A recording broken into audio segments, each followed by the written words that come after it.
Sarah Mercer's knees hit the dirt the moment she stepped off the stagecoach. 3 days without food, 4 without proper water. And the man standing in front of her, the man she'd traveled 2,000 miles to marry, wasn't the man who'd written those letters. "You ain't what I expected either, ma'am," he said quietly. She wanted to run. She wanted to cry. But Sarah Mercer had nowhere left to go. If you want to see how one desperate woman changed an entire town, subscribe now and stay until the very end. Comment below with the city you're watching from.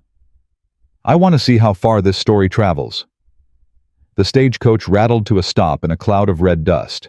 Sarah Catherine Mercer gripped the edge of the window, her knuckles white against the splintered wood. Through the haze, she could see a cluster of sun-bleached buildings shimmering in the Arizona heat. A weathered sign read, "Copper Creek, population 847, 847 souls." And she was about to become one of them. "End of the line, miss." The driver's voice cut through her thoughts. Sarah gathered her single carpet bag, everything she owned in this world, and stepped toward the door. Her legs gave out the moment her feet touched ground. She didn't fall gracefully. She collapsed like a woman who'd spent 3 days on a stagecoach with nothing but stale bread and tepid water, traveling toward a man she'd never met, running from a life that had chewed her up and spit her out. "Ma'am!" Strong hands caught her before she hit the dirt completely. Sarah looked up into a face she didn't recognize. Dark eyes, black hair curling beneath a dusty hat, a scar on his chin. "I'm fine," she managed, though her voice cracked. "You ain't fine. You're about to pass out." "I said I'm fine." The man released her slowly, keeping one hand near her elbow in case she swayed again. Sarah forced herself to stand straight, though the world tilted dangerously. "You Sarah Mercer?" She nodded. "Jacob Hollister." The name hit her like cold water. This was him, the man whose letters she'd read 100 times on the journey west. The man who'd written about wanting a partner, not a servant. The man who'd seemed kind and educated and gentle. This man looked like he'd been carved from the desert itself. Rough. Weathered. Nothing like the words he'd put on paper. "You ain't what I expected," she said before she could stop herself. Something flickered across his face. Pain, maybe. Or resignation. "You ain't what I expected either, ma'am," he replied quietly. "But I reckon we're stuck with each other now." Sarah wanted to laugh. She wanted to cry. Instead, she squared her shoulders and said, "I need water." "Got some at the ranch. It's about 3 miles out." "3 miles?" "Yes, ma'am. Can you ride?" "I can do whatever needs doing." Jacob studied her for a long moment. Then he nodded once and turned toward a wagon hitched nearby. Sarah followed him each step an act of will. She could feel eyes on her, the townspeople watching the stranger who'd come to marry Jacob Hollister. She heard whispers, saw pointed fingers. "Don't mind them," Jacob said without turning around. "Small town. New faces or entertainment. I'm not here to entertain anyone. Didn't figure you were." He helped her into the wagon, his hands careful but impersonal. Sarah settled onto the wooden bench, gripping her carpet bag like a lifeline. The ride to Jacob's ranch passed in silence. Sarah watched the landscape roll by, red earth-scattered cacti mountains rising purple in the distance. The heat pressed down like a physical weight, making every breath feel like drowning. "You came from Boston," Jacob said finally. "Yes." "Long way." "Yes." Another silence. Then, "My friend Tom wrote them letters, the ones you got." Sarah's head snapped toward him. "What?" "I ain't much for words on paper. Tom, he works at the general store, good with writing. I told him what to say, and he made it sound prettier than I could." The revelation should have angered her. Instead, Sarah felt something loosen in her chest. "So, the thoughts were yours, just not the words." "That's about right." "Why didn't you tell me?" "Would you have come if I'd said I can barely read and write?" Sarah considered the question. A month ago, fresh from being thrown out of her own home by the uncle who'd stolen her inheritance, she might have said no. Now, after 3 days of stagecoach hell and watching her old life disappear behind her, she wasn't sure anything mattered except survival. "I don't know," she admitted. "Fair enough." They reached the ranch as the sun began its descent. It was modest, a wooden house, a barn, a corral with half a dozen horses. Not wealthy, but solid. Cared for. "It ain't much," Jacob said, reading her expression. "It's more than I have." He helped her down from the wagon. This time, Sarah's legs held. "There's a room for you inside. We can talk tomorrow about arrangements." Arrangements. This was supposed to be a marriage, Miss Mercer. "But I ain't gonna force you into nothing. You can stay as long as you need. Figure out what you want." Sarah stared at him. In her experience, men didn't offer choices. They demanded. They took. They controlled. "Why?" she asked. "Why what?" "Why give me a choice? You paid for my passage. You have every right to expect—" "I don't have rights to you." Jacob interrupted, his voice suddenly hard. "Nobody has rights to another person. That's the whole point." Sarah felt tears prick her eyes. She blinked them back furiously. "I'm not crying." "Didn't say you were." "I don't cry." "Yes, ma'am." She walked into the house before he could see her face crumble. The room was small but clean. A bed with a patchwork quilt. A washstand with fresh water. A window facing the mountains. Sarah sat on the bed and let herself breathe for the first time in weeks. She was here. She'd made it. Whatever came next, she'd survived the journey. A knock on the door made her jump. "Miss Mercer?" Jacob's voice muffled through the wood. "There's food in the kitchen when you're ready. No rush." She heard his footsteps retreat. Sarah washed her face, changed into her least wrinkled dress, and went to find the kitchen. Jacob had set out bread, dried meat, and a pitcher of water that looked like liquid gold after 3 days of rationing. Sarah forced herself to eat slowly, though her body screamed for more. "You're a nurse," Jacob said, sitting across from her. "How did you know?" "Your hands. Way you checked your own pulse when you nearly fainted. And there's a medical bag in your carpet bag. Saw it when you opened it." Sarah set down her bread. "My father was a doctor in Boston. I assisted him for 8 years. He teach you proper everything he knew." "That's good." Jacob's expression shifted. "We need someone with medical knowledge here." "What do you mean?" "People been getting sick. Minors mostly. Doc Abbott, he's the only physician in town, but he's—" Jacob paused. "He ain't what he used to be." "What kind of sick?" "Stomach pains, weakness. Some can't keep food down. 3 men died last month." Sarah's training kicked in immediately. "All miners?" "Mostly. Some of their families too." "Same mine?" "Thornton's copper mine. Only one in the territory." "Who's Thornton?" Jacob's jaw tightened. "Marcus Thornton. Owns the mine. Owns half the town.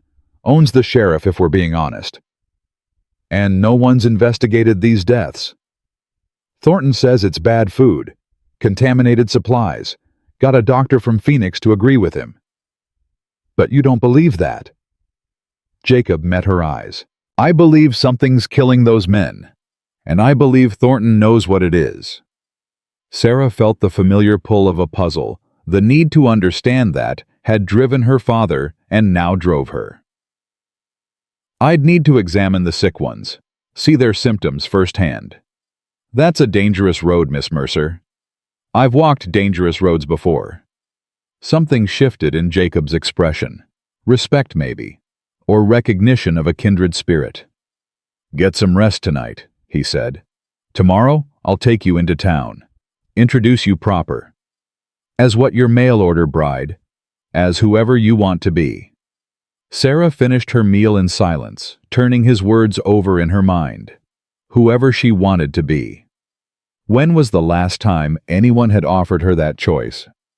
She slept poorly, dreaming of her father's study in Boston, the books she'd read by candlelight, the uncle who'd appeared at the funeral with lawyers and documents claiming everything, while she stood in her mourning dress with nothing but her mother's ring and the medical knowledge in her head. "You're a woman," Uncle Richard had said. "Women don't inherit. Women don't own property. Women find husbands." She'd found a husband all right, 2,000 miles away in a desert that might kill her before any disease did. Morning came brutally hot. Sarah dressed in her lightest cotton dress and found Jacob already in the kitchen, coffee brewing on the stove. "Sleep well?" he asked. "Well enough?" He handed her a cup. The coffee was strong enough to strip paint, but Sarah drank it gratefully. "There's something you should know before we go to town," Jacob said. "What?" "My mother was Mexican.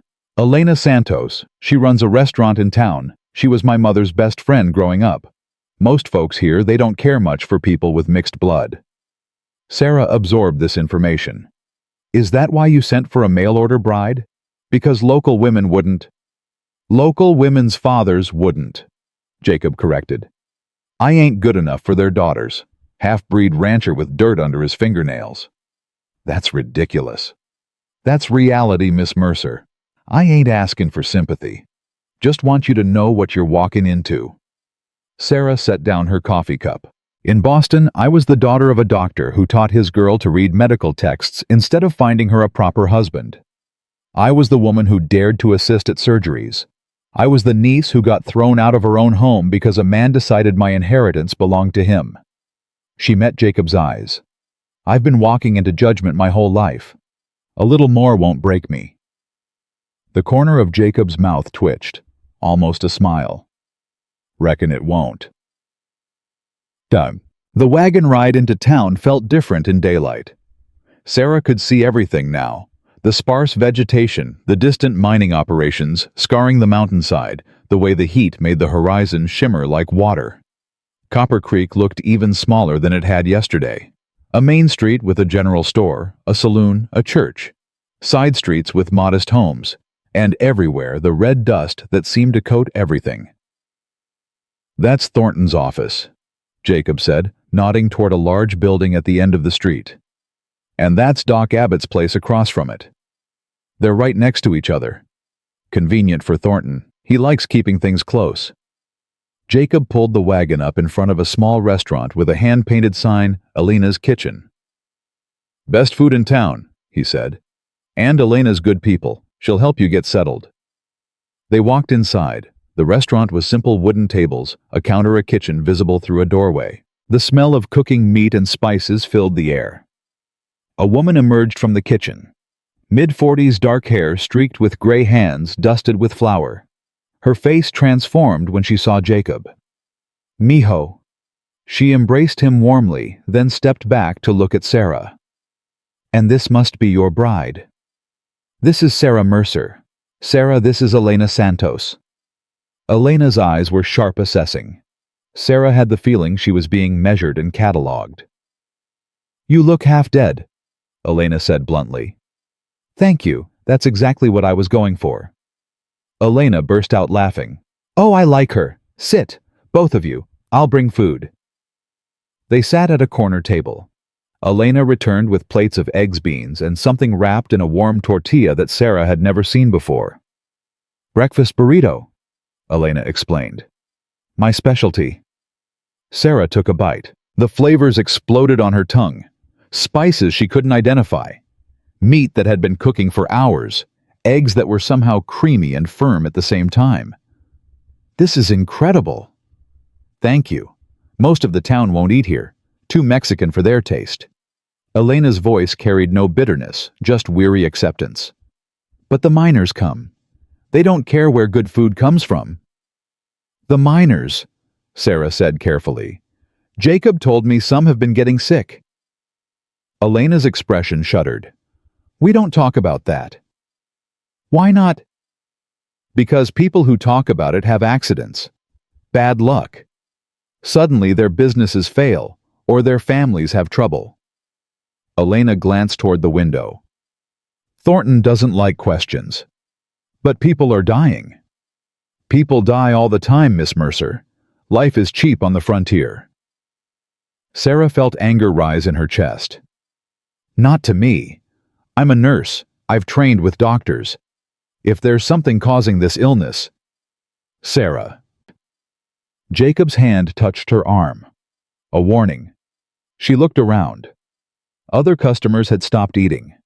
Conversations had paused. Everyone was watching her. We should go, Jacob said quietly.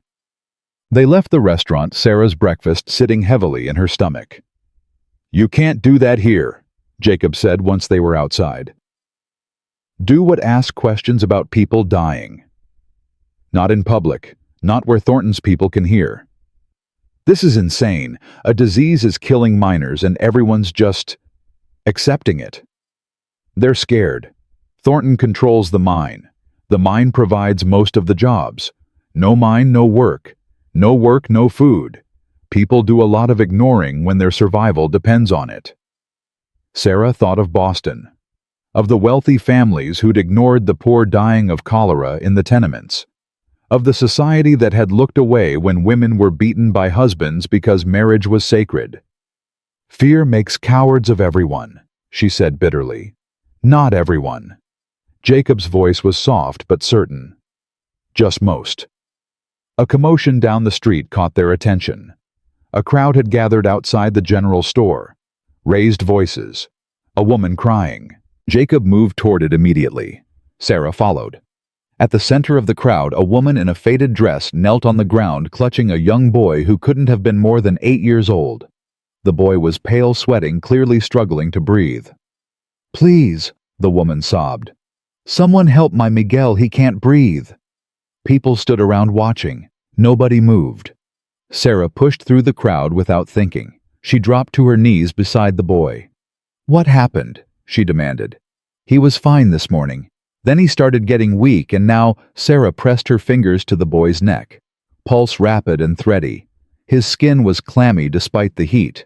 She lifted his eyelids. Pupils dilated unevenly. He's been vomiting. Since yesterday, and stomach pains, but I thought it was just something he ate. Where does his father work? The woman's face crumpled. The mine. Thornton's mine. But Roberto died last month. The pattern clicked into place. Sarah had seen this before. In Boston when a factory had contaminated the water supply with lead. The symptoms were nearly identical. This boy needs medical attention immediately, Sarah announced, standing. Where's the doctor? Silence. I said, where's the doctor? Doc Abbott's probably... Someone coughed. He's probably indisposed, ma'am. Indisposed. Drunk, a voice clarified. He don't see patients before noon anymore. Sarah felt something cold settle in her chest. She looked at the boy Miguel, who was now struggling to stay conscious. At his mother Maria, whose eyes held the desperate hope of someone watching their child slip away.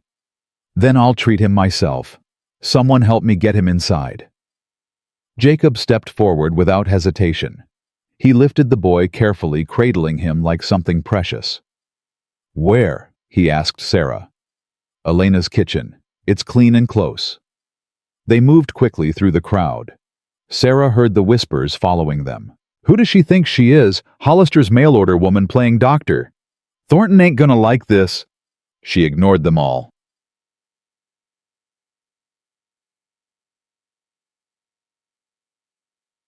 Elena cleared a table without question when they burst through her door. Get me clean water, Sarah ordered. Boiled if you have it. And salt. Sugar, too. What are you doing? Maria asked, her voice shaking. Your son is dehydrated and possibly poisoned. I need to get fluids into him and then figure out what's making him sick. Poisoned? By what?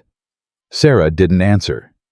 She was already working, checking Miguel's breathing, examining his fingernails there, a faint white line across the nail bed. Another sign. Has Miguel been drinking water from anywhere unusual? Playing near the mine? Eating anything different? Just the well water, same as always. The well that serves our side of town. Which side? The east side. The Mexican Quarter. Sarah's hands stilled. The east side. The poor side. The side Thornton probably didn't care about. Where does the east side well get its water? Maria shook her head. I don't know. Underground, I suppose. Why? Because I think your water supply is contaminated, and I think it's been contaminated for months. The silence that followed was absolute. Elena broke it first. That well was dug 3 years ago. After the mine expanded, Thornton's company paid for it. Where exactly did they dig it? Downhill from the mine tailings, the waste piles. Sarah closed her eyes. Of course. Mining operations produced waste rocks and water contaminated with whatever metals they were extracting. Copper mines often contained arsenic as a byproduct. If the wastewater was seeping into the groundwater, how many people drink from that well? Sarah asked. Everyone on the east side, maybe 200 people. More. 200 people being slowly poisoned. And nobody had connected the dots because the symptoms came on gradually, and the victims were all poor, mostly Mexican or immigrant workers. People Thornton didn't care about. We need to stop people from drinking that water immediately, Sarah said. You can't prove it's the water, Elena said quietly. And even if you could, Thornton would deny it. He'd say you're a hysterical woman, making accusations. Then we get proof. How? Sarah thought of her father's laboratory, the tests he'd developed for detecting contaminants. I need samples, from the well water, from the mine runoff, and from healthy people who don't drink from that well. If I can show the same contaminant in all three, Thornton will destroy you, a new voice said. Sarah turned. A young man stood in the doorway, early 20s, wearing a deputy's badge. His hand rested on his gun belt, but his expression was conflicted rather than threatening. Sam Pritchard, Jacob said. Deputy Sheriff. Ma'am? Sam tipped his hat. I heard there was some commotion. Thought I'd check it out. A boy is sick, Sarah said. I'm treating him. You a doctor? I'm a trained nurse, and right now, I'm the best this boy has. Sam looked at Miguel, at Maria's tear-stained face, at the crowd that had followed them and now pressed against Elena's windows. Doc Abbott should handle this, he said, but his voice lacked conviction. Doc Abbott is drunk. Would you like to wait for him to sober up while this child dies? The question hung in the air. Sam's jaw tightened. No, ma'am, I wouldn't. Then either help or get out of my way. Something flickered in Sam's eyes, surprise maybe, or grudging respect. He stepped aside. I'll keep the crowd back, he said. Give you room to work. Sarah turned back to her patient.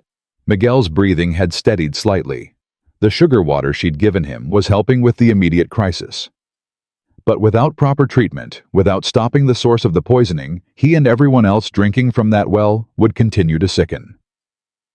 She worked for the next 2 hours. Elena brought supplies, clean cloths, more water herbs she said her mother had used for stomach ailments. Maria never left her son's side. Jacob stayed too. He didn't hover or interfere. He just stayed, handing Sarah things before she asked for them, keeping the growing crowd calm with his quiet authority. By noon, Miguel was conscious and able to keep water down. He's stable, Sarah told Maria. But he needs to stay here. No more water from your well. None of your family should drink it until we know what's in it. But we have nothing else. Elena's well is on the west side, Jacob said. Different water source. She can share. Elena nodded. Of course, as long as needed. Maria broke down, crying relief and gratitude and fear all tangled together. Sarah let her cry, understanding that sometimes tears were the only way to release pressure. She stepped outside, needing air despite the brutal heat. Jacob followed. You just made yourself Thornton's enemy, he said. I was always going to be someone's enemy. Might as well be someone who deserves it. He won't come at you directly. He's too smart for that. He'll use the town, turn people against you, make your life here impossible. Sarah thought of Boston, of her uncle's lawyers, of the society women who'd stopped speaking to her once word spread that she'd been disinherited. Let him try. Jacob was quiet for a moment. Then, I knew I was right about you. Right about what? The letters, Tom's letters, they asked for someone with courage, someone who wasn't afraid to stand up. I didn't think that person actually existed. He met her eyes.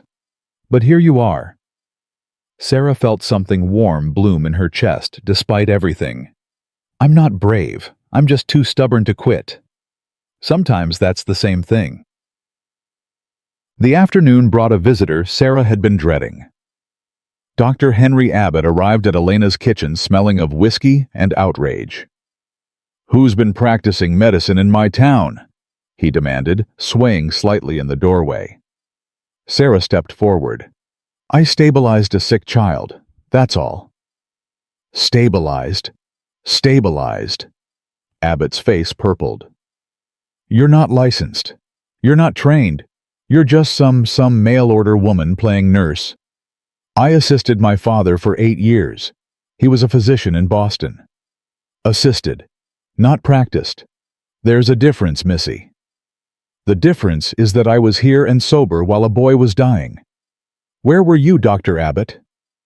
The question hit like a slap. Abbott's bluster faltered. "I was indisposed. You were drunk. And you've been drunk while people in this town have been getting sicker and sicker. 3 miners dead last month. How many more have to die before you actually do your job?" Abbott's hand trembled. Sarah watched his face cycle through shame, anger, and something that might have been grief. "You don't know anything about me," he said quietly. "I know you used to be a good doctor.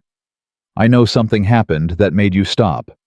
And I know that while you've been hiding in a bottle, Marcus Thornton has been poisoning the East Side water supply." Abbott went pale. "That's you can't prove?" "I can, and I will. The question is whether you're going to help me or keep being Thornton's convenient excuse for why people die." The silence stretched. Elena's customers had frozen mid-meal. Jacob stood near the door watching. Maria clutched her sleeping son. "You're going to get yourself killed," Abbott said finally. "Maybe. But at least I'll die trying to help people. Can you say the same?" Abbott's face crumpled. For a moment, Sarah saw past the drunk, past the failure to the man he'd once been, a healer who'd lost his way. "My wife," he said, his voice cracking, "and our daughter. Cholera, epidemic in 72. I couldn't save them. I couldn't—" He broke off, tears running down his weathered cheeks. Sarah's anger softened. She'd seen this before, doctors who lost patients they loved and never recovered. The guilt that ate them alive. "I'm sorry," she said quietly. "Truly. But grieving doesn't give you the right to let others die." Abbott wiped his face with a shaking hand. "What do you need?" "I need your laboratory, your testing equipment, and I need you sober enough to help me prove what's in that water. Thornton will destroy us both. Then we'll be destroyed together, but we'll be destroyed fighting." Abbott looked at her, really looked, and something shifted in his expression. "My wife would have liked you," he said quietly. "She was stubborn too." "Is that a yes?" "It's a yes. God help us all." That night, Sarah sat on the porch of Jacob's ranch house, watching the stars emerge over the desert. "One day," Jacob said, settling beside her, "you've been here one day, and you've challenged the town doctor, accused the richest man in the territory of poisoning people, and saved a dying boy. Is that a compliment or a criticism? Just an observation." Sarah pulled her shawl tighter despite the lingering heat. "I didn't plan any of this. I came here to marry a stranger and disappear. Instead, I just painted a target on my back." "You could still leave. I'd give you money for the stage. No hard feelings." She considered it. Really considered it. The smart thing would be to run. Find another town, another identity, another life. But then she thought of Miguel's pale face, of Maria's desperate hope, of the 200 people drinking poison every day. I can't, she said. Can't or won't, both. Jacob nodded slowly. Then I reckon we're in this together. You don't think I'm going to let you fight Thornton alone? I've been waiting years for someone brave enough to stand up to him. Didn't expect it to be a half-starved mail-order bride from Boston, but life's full of surprises. Sarah felt tears threatening again. She blinked them back.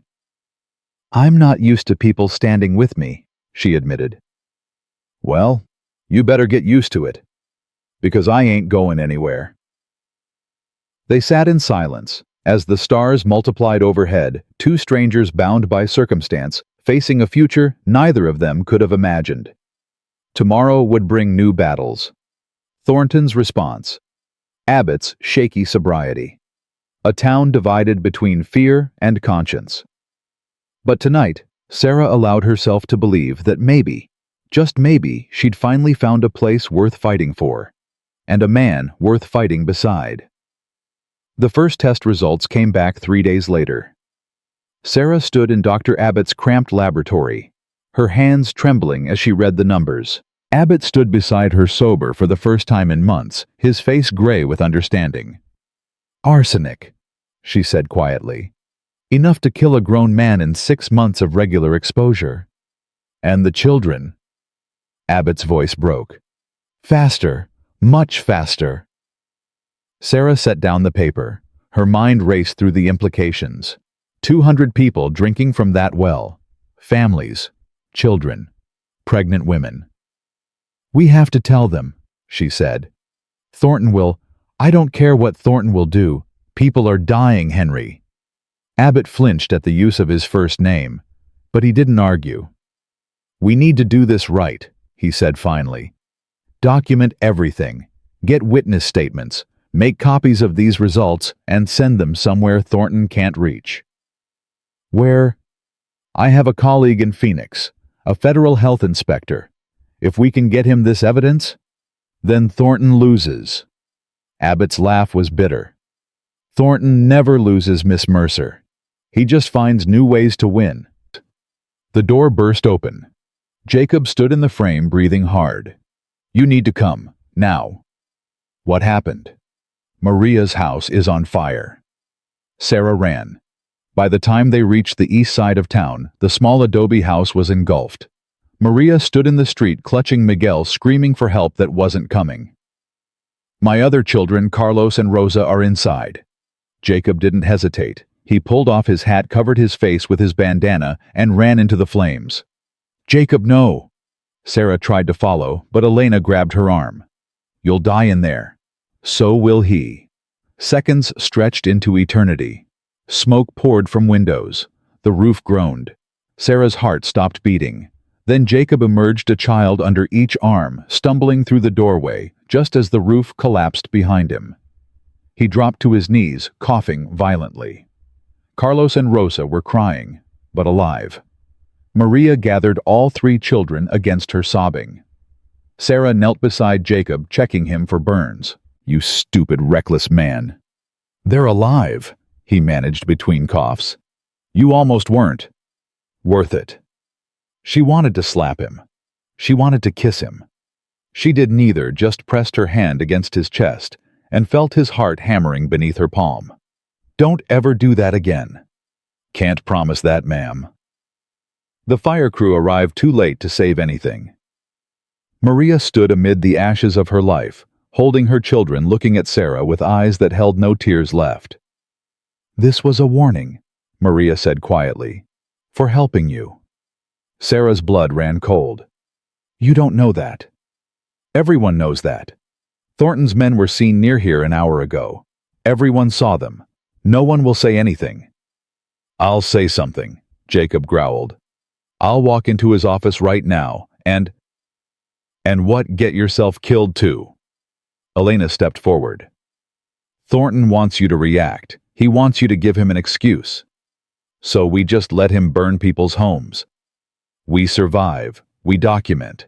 We wait for the right moment. How many people have to die while we wait?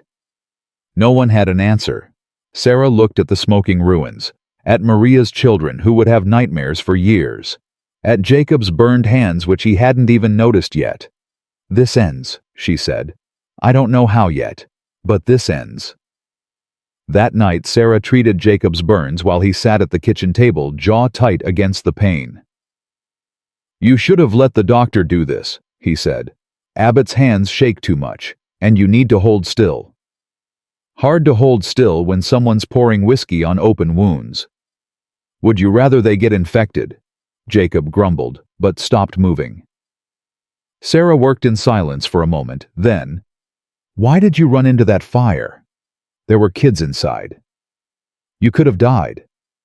"Maybe." "That's not an answer." Jacob was quiet for a long moment. When he spoke, his voice was different. Softer, more vulnerable. "My parents died when I was 16. House fire. I was in the barn when it started. By the time I got there..." Sarah's hand stilled. "I couldn't save them. I tried. God knows I tried. Burned my arms up to the elbows trying to get through that door." He looked at his hands, old scars she hadn't noticed before hidden beneath the new burns. "I swore I'd never let that happen again. Never watch another person burn while I stood by." "Jacob, don't feel sorry for me. I made peace with it years ago, but that's why I ran in there today. Not because I'm brave or reckless, because I can't be the person who watches." Sarah finished wrapping his hands. Then, without planning it, she leaned forward and pressed her lips to his forehead. "That's not pity," she said before he could speak.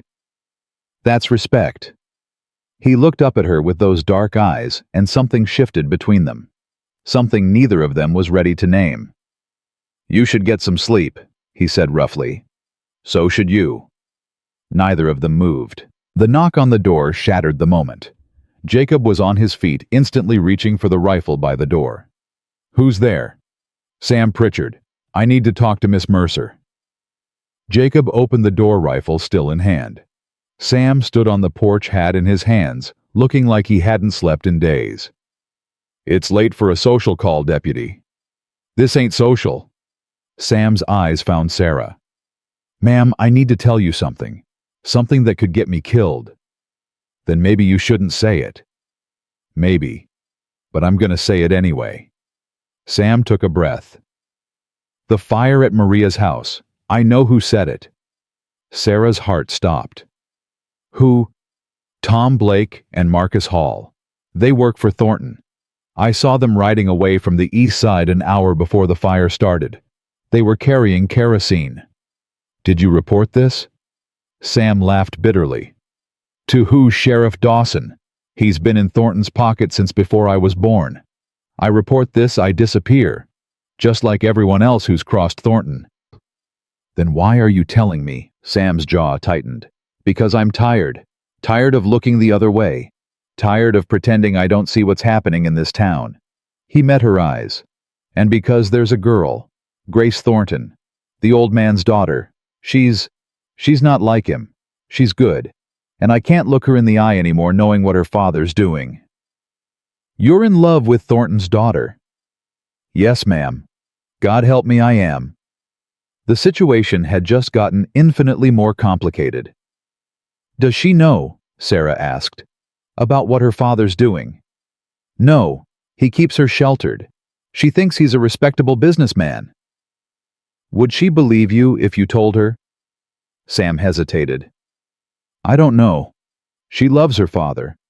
But she's got a conscience. If she saw proof..."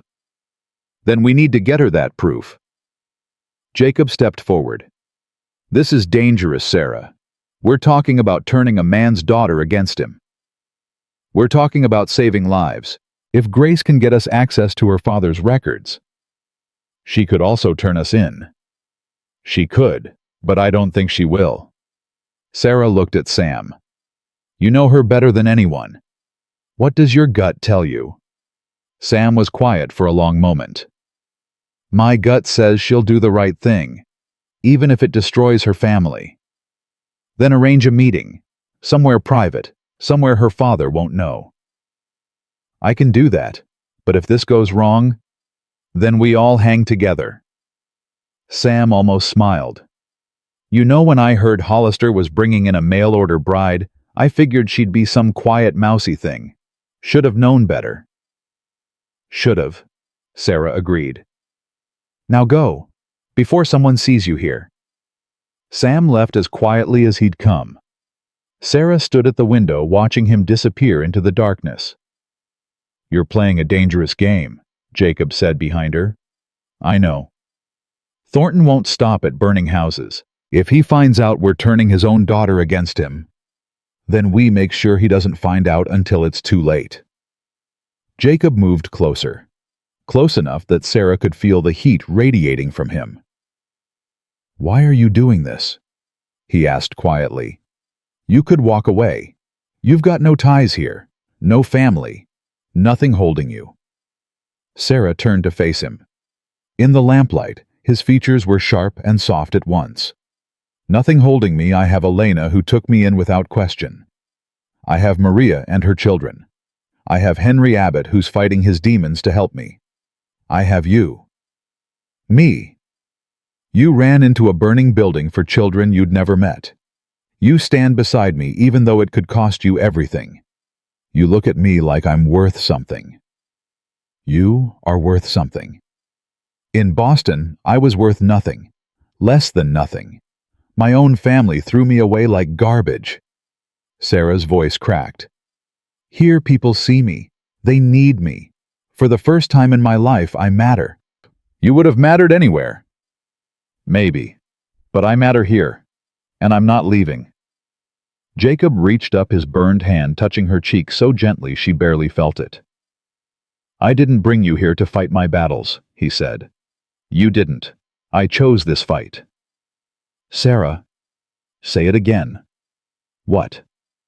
My name. You've barely said it since I arrived. Jacob's eyes darkened. Sarah. Again. Sarah. His voice dropped to a whisper. Sarah Catherine Mercer, the stubbornest woman I've ever met. Is that a complaint? It's the truth. He kissed her. Not gently, not tentatively. He kissed her like he'd been waiting his whole life for exactly this moment. Sarah's hands found his shoulders. His arms wrapped around her waist, pulling her close, despite the pain it must have caused his burns. She didn't care. He didn't care.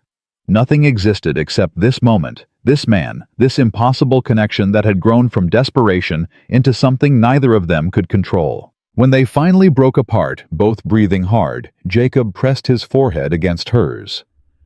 I wasn't supposed to feel this way, he said. Neither was I. What do we do now? I don't know, but we'll figure it out together. The next morning brought trouble Sarah hadn't anticipated. She walked into Elena's restaurant to find it empty. Not just quiet, completely abandoned. No customers, no staff. Even the cooking fires had been put out. Elena sat alone at a corner table, her face ashen. What happened? Thornton happened. Elena's voice was flat. He came by this morning. Said he was concerned about the cleanliness of my establishment. Said the town council would be sending an inspector. That's absurd. This place is spotless. Doesn't matter. Thornton owns the inspector. He'll find whatever violations Thornton wants him to find. I'll be shut down by the end of the week. Sarah's hands clenched into fists. He's punishing you for helping me. He's punishing everyone who helps you. The general store refused to sell Jacob feed this morning. Doc Abbott's landlord is threatening to evict him. Maria's family has been told they have to leave town or face more fires. This is my fault. No, this is Thornton's fault. You just gave him a target. Sarah sank into a chair. What do I do? How do I fight someone who controls everything? Elena reached across the table and gripped her hand. You don't fight him alone. That's what he wants, to isolate you, make you feel powerless. But you're not alone, Mija. You've never been alone. The whole town is turning against me. The whole town is scared. There's a difference. Is there? Because from where I'm sitting, it looks the same. Elena's grip tightened. I came to this country with nothing. My husband died in Thornton's mine 3 years ago, And I got no compensation. Nothing. I raised 2 boys by myself, built this restaurant from the ground, and I did it all while people called me names and refused to eat my food. Elena, I'm not finished. I stayed because this is my home. I fought because my boys deserve a better world. And I'm telling you right now, you're not giving up. Not while I'm still breathing. Tears burned Sarah's eyes. How do you stay so strong? I'm not strong. I'm stubborn. There's a difference. Elena smiled. Sound like anyone you know? Sarah laughed, despite everything. A wet, broken laugh that released some of the pressure in her chest. Thank you, she said. Don't thank me yet. We've got work to do. The meeting with Grace Thornton happened 2 days later. Sam had arranged it at the old church on the edge of town, abandoned after a new one was built, rarely visited, safe. Sarah arrived first, her heart pounding. She didn't know what to expect. Thornton's daughter could be an ally or an enemy. There was no way to tell until she looked into the girl's eyes. Grace arrived 10 minutes later, slipping through the broken door like a ghost. She was young, maybe 22, with her father's sharp features softened by a gentle expression. She looked terrified. Miss Mercer. Yes. Sam said, he said you have something to show me. About my father. Sarah pulled out the test results, the documented symptoms, the death records she'd compiled from Abbott's files. Before you look at these, I need you to understand something. What's in these papers will change everything you believe about your father. You might hate me after you read them. You might hate Sam for bringing you here. But I swear to you, every word is true. Grace's hands trembled as she took the papers. Sarah watched her read, watched her face cycle through confusion, denial, horror, and finally something that looked like devastation. No, Grace whispered. This can't be right. It is. I tested the water myself. Dr. Abbott confirmed the results. But my father, he's been poisoning the East Side water supply for months, maybe years. The mining waste seeps into the groundwater. He knows. He's always known. And he covered it up. Grace's legs gave out. She collapsed onto a broken pew, the papers scattering around her. 3 children died last month. Sarah continued, her voice steady, despite the pain in her chest. Their parents drink from the same well. More will die if we don't stop this. Stop it how? We need access to your father's records. His real records, the ones showing payments to the men who burned Maria's house. The correspondence covering up the water contamination. Everything. You want me to betray my own father. I want you to save innocent lives. Grace looked up, tears streaming down her face. He's my father. My only family. My mother died giving birth to me. He's all I have. I know. Do you know what it's like to have your whole world collapse in a single moment? Sarah sat down beside her. Yes, I do. My father was my whole world. When he died, my uncle stole everything, my inheritance, my home, my future. I came west with nothing. Less than nothing. What did you do? I survived. And I found new people to love. People who saw me for who I really am. Grace looked toward the door where Sam stood guard. Her expression softened. He loves you, Sarah said quietly. I can see it. I love him too. But my father would never allow. Your father isn't going to have a choice much longer. One way or another, the truth comes out. The only question is which side you're on when it does. Grace was silent for a long time. The dust motes drifted in the afternoon light. Somewhere outside, a bird sang. There's a safe, Grace said finally. In his office at the house, behind the portrait of my mother.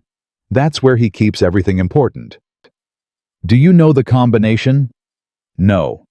But I know where he writes it down. His memory isn't what it used to be. Sarah's heart leapt. Will you help us get in? I'll do more than that. Grace wiped her tears, and when she looked up, her expression had hardened. I'll help you burn his empire to the ground. Sarah returned to the ranch that evening with fire in her veins. Jacob was waiting on the porch, rifle across his knees. He stood the moment he saw her face. What happened? We have an ally. Inside Thornton's house. Grace. She's going to get us access to his safe. Everything we need to destroy him, it's all in there. Jacob's expression flickered. Hope, maybe. Or fear. When? Tomorrow night. There's a town council meeting. Thornton will be there for hours. Grace will let us in through the servants' entrance. Sarah, this is... I know what this is. It's our only chance. Jacob grabbed her arms, pulling her close. If we get caught, then we get caught together. Isn't that what you said? We're in this together? I meant it. Then trust me. He searched her face. Whatever he saw there must have satisfied him because he nodded slowly. Together, he said. Together. Sarah kissed him quick and fierce, then pulled away. Get some sleep. Tomorrow everything changes. She walked into the house, leaving him staring after her. She didn't look back. She couldn't afford to. The town council meeting started at 7 o'clock. Sarah watched from the shadows across the street as Thornton's carriage rolled toward the town hall. He stepped out, looking confident, powerful, untouchable. The man who controlled everything, not for much longer. He's inside, Jacob said quietly beside her. Then we move. They circled around to the back of Thornton's mansion, staying low, moving fast. Grace was waiting by the servants' entrance, her face pale but determined. The staff has the night off, she whispered. My father wanted privacy after the meeting. We have maybe 2 hours. That's enough. Grace led them through the darkened hallways. Sarah's heart hammered against her ribs. Every creak of the floorboards sounded like thunder. Every shadow seemed to hide danger. The study is through here. Grace pushed open a heavy oak door. Inside, Sarah could barely make out the shape of a desk, bookshelves, a large portrait on the wall. The safe is behind my mother's portrait, Grace said, her voice catching. The combination is written in a notebook he keeps in the left desk drawer. Jacob moved to the desk while Sarah went to the portrait. A beautiful woman looked down at her. Grace's mother, frozen in time, never knowing what her husband would become. Found it, Jacob said. Numbers are here. Sarah lifted the portrait carefully and set it aside. The safe was exactly where Grace had said it would be. 23 right, Jacob read. 15 left, 42 right, 7 left. Sarah's fingers trembled as she turned the dial. Click, click, click. The safe swung open. Inside were stacks of documents, leather-bound ledgers, and a small lockbox. Sarah grabbed everything, stuffing papers into the bag she'd brought. There's too much, she said. We can't carry it all. Take the ledgers. Leave the rest. Sarah pulled out 3 heavy books and shoved them into the bag. Then her eyes caught something at the back of the safe. A letter. Sealed with the federal government's insignia. She grabbed it and tore it open. Her blood went cold. Jacob. What? This is from Washington. Dated 3 weeks ago. Sarah's hands shook as she read. It's a warning. Federal inspectors are coming to investigate the mine. Thornton knew. He's known for weeks. That's why he's been so aggressive. He's running out of time. He's not running out of time. He's preparing. Sarah held up another paper from the safe. This is a bill of sale. He's transferring ownership of the mine to a company in Denver, dated yesterday. He's going to disappear before the inspectors arrive, and leave everyone else to take the blame. Everyone who helped him, the sheriff, the town council, even his own daughter. Grace made a small sound of pain. He wouldn't. He already has. Look. Sarah showed her the document. Your name isn't anywhere on the transfer papers. He's cutting you loose along with everyone else. Grace's face crumpled. I defended him. For years I defended him. I told myself he was a good man. I believed... Grace. Sarah gripped her shoulders. This isn't your fault. But we need to move, now. If he's transferring ownership that fast, he might be planning to leave tonight. They ran. Out of the study through the hallways toward the servants' entrance. Sarah's bag slammed against her hip with every step, heavy with evidence that could destroy Thornton. They were almost to the door when Grace stopped cold. Someone's coming. Sarah heard it too. Footsteps. Heavy boots on marble floors. Back. Back. They retreated into a side room, a parlor of some kind, and pressed themselves against the wall. Sarah held her breath. Jacob's hand found hers in the darkness. The footsteps passed, then stopped. Grace. Thornton's voice echoed through the house. Grace, are you home? Grace's eyes went wide with terror. The meeting ended early, Jacob breathed. He can't find us here. If he does, Grace. Thornton's voice was closer now. I saw a light in the study. Where are you? Grace stepped forward. I have to go to him. Distract him. Get out through the kitchen. Grace, no. He's my father. He won't hurt me. She laughed bitterly. At least not physically. Go. Now. Before he finds you. She slipped out of the parlor before Sarah could stop her. Father. Grace's voice rang out, moving away from them. I was just looking for a book in your study. I couldn't sleep. At this hour. What book could be so important? The voices faded as Grace led her father away. Sarah grabbed Jacob's arm. Kitchen. Now. They ran. The kitchen was dark and empty. Sarah found the back door, praying it wasn't locked. It opened.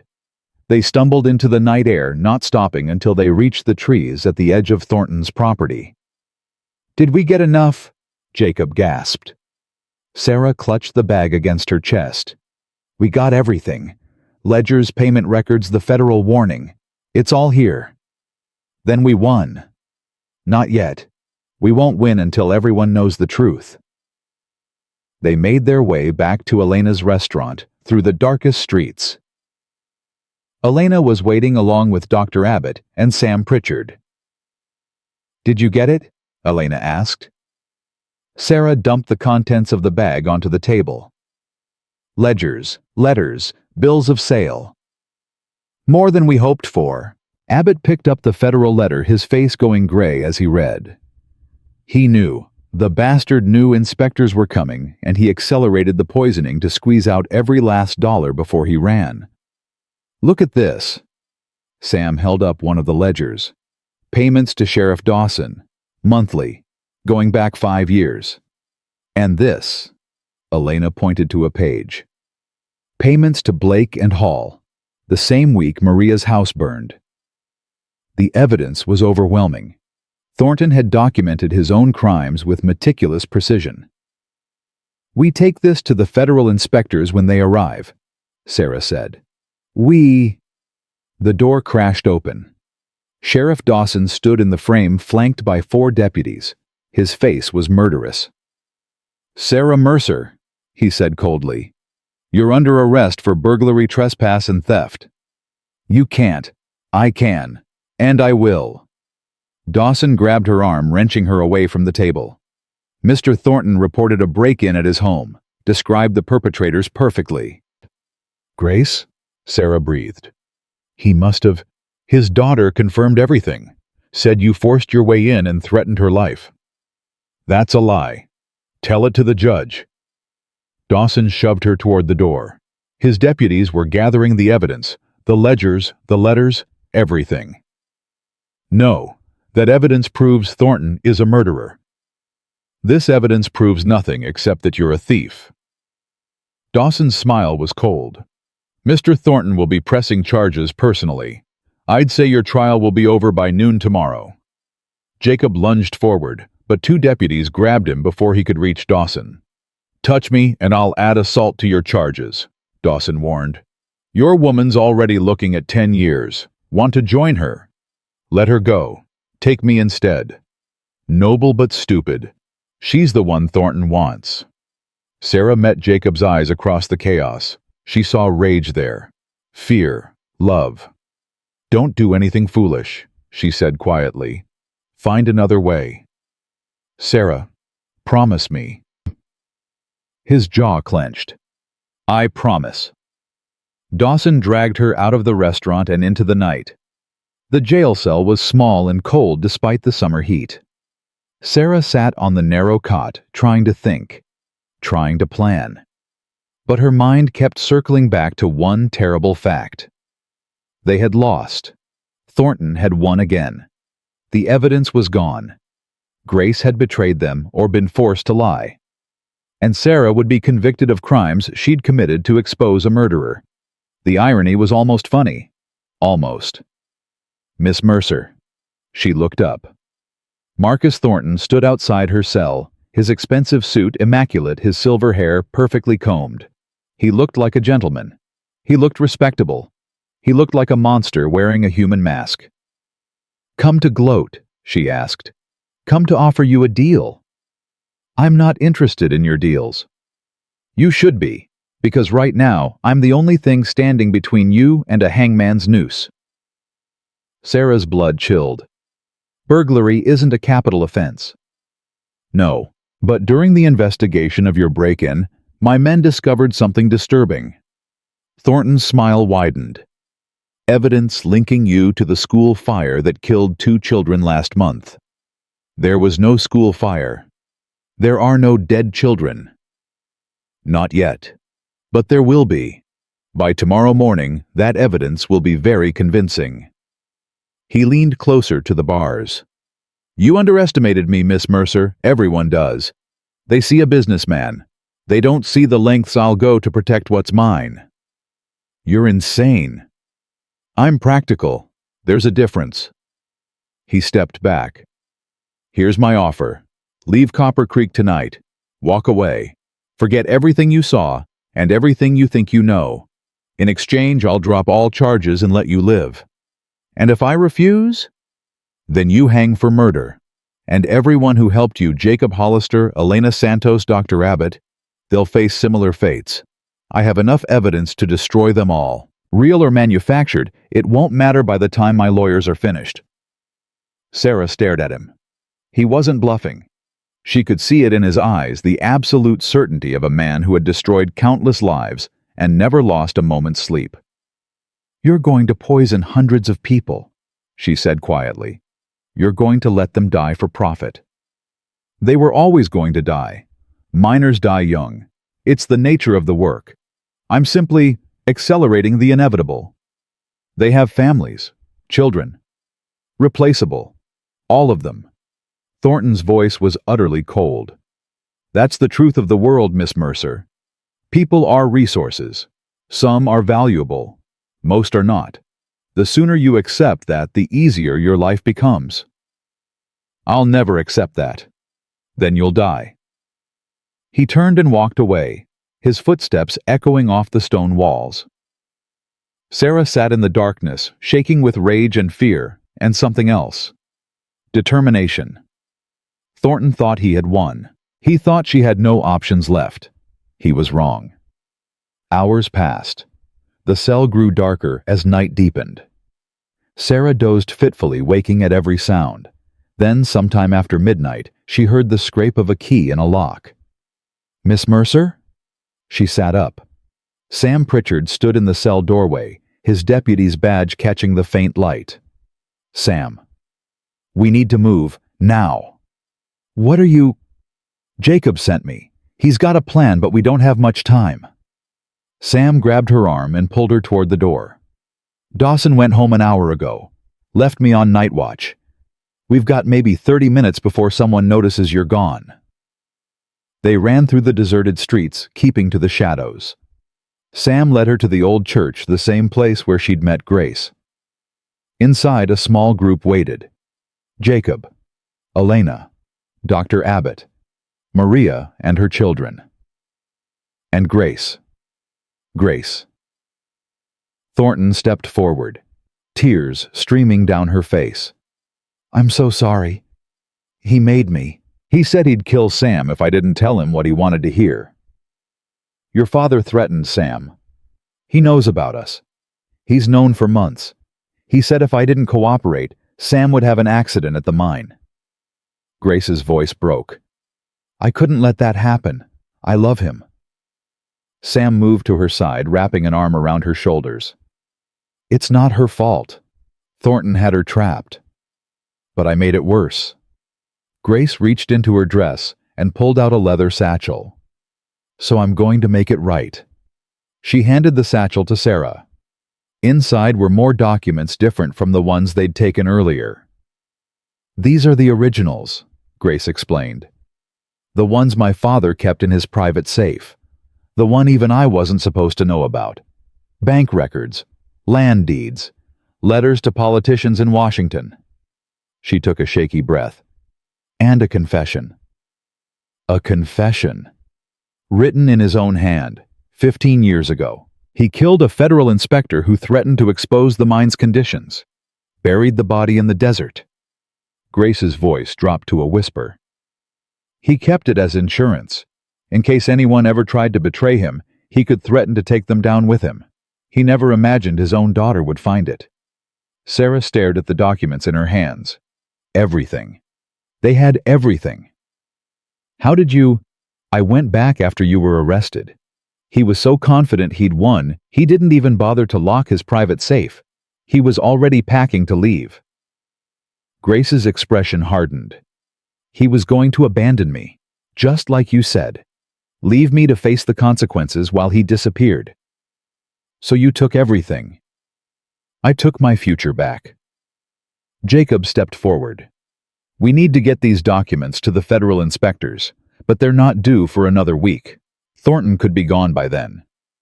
Not if we bring them here faster, Abbott said. I sent a telegram to my colleague in Phoenix yesterday, told him the situation was urgent. If he got my message, he got it. Everyone turned. A man stood in the church doorway, middle-aged, travel-worn, wearing a federal marshal's badge. Daniel Porter, he said. Federal health inspector. I got Dr. Abbott's message and took the first available train. His eyes swept over the group. I'm told you have evidence of mass poisoning and murder. Sarah held out the satchel. More than you can imagine. Porter took it, flipping through the documents. His expression grew darker with every page.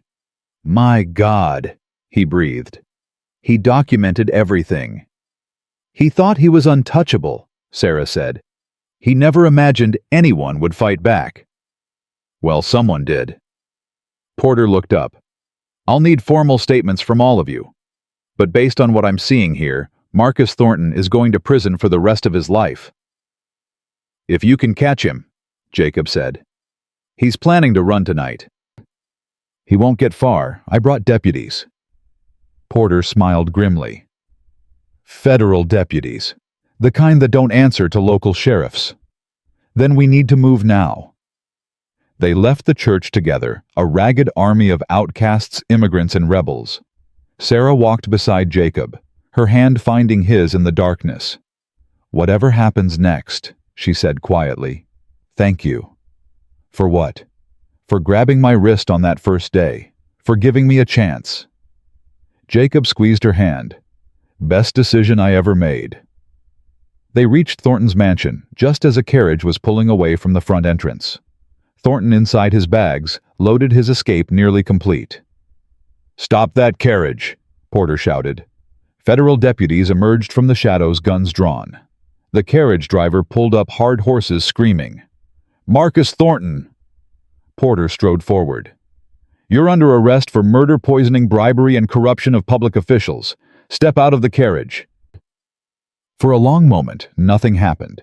Then the carriage door opened, and Thornton emerged. But he wasn't alone. He had a gun pressed to Grace's temple. Nobody moves, Thornton said, his voice eerily calm. Or my daughter dies. Father, please. Shut up. He jerked Grace in front of him like a shield. You betrayed me, my own flesh and blood, the only thing in this world I ever loved. You were going to leave me. You were going to let me take the blame while you disappeared. I was going to send for you later, once things settled down, But you couldn't wait. You couldn't trust me. Trust you. You've been lying to me my entire life. I've been protecting you from a world that would eat you alive." Thornton's eyes swept over the group. Sarah, Jacob, the federal marshals. "This is what happens when you trust outsiders. They destroy everything." "Let her go," Sarah said, stepping forward. "This is over. You have nowhere to run." "I have a gun. I have a hostage. I have options. You have nothing. Your empire is gone. Your money is gone.